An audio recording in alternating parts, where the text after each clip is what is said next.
শিরিক কাকে বলে? ছয় রিপুর বন্ধনটাই শিরিক, ষড়রিপুর বন্ধনটাই হচ্ছে শিরিক। এই শিরিক নিজের ভেতরে অবস্থান করে, বাহিরে তৌহিদ আর তৌহিদ, বাহিরে তৌহিদ আর তৌহিদ।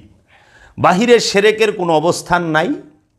এই শিরিকের গুদামটি হলো আপন নফসের অভ্যন্তরে খান্নাসরূপী শয়তানটি।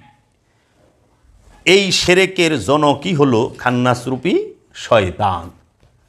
সমস্ত শিরিকের জন্মই দেয় খান্নাসরূপী শয়তান।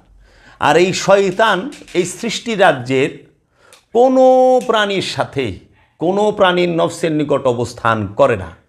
সবাই তৌহিদে বাস করে, শুধু দুইটা প্রাণীর নফসের নিকটে কলবের মধ্যে অবস্থান করে। একটি হইল জিন, আরেকটি হইল ইনসান। জিন এবং ইনসানের অন্তরে শিরিকের অবস্থান। শিরিকের বসবাস মনে, শিরিকের বসবাস আপনার অন্তরে, আপনার কলবে, আপনার ইচ্ছার ভেতরে।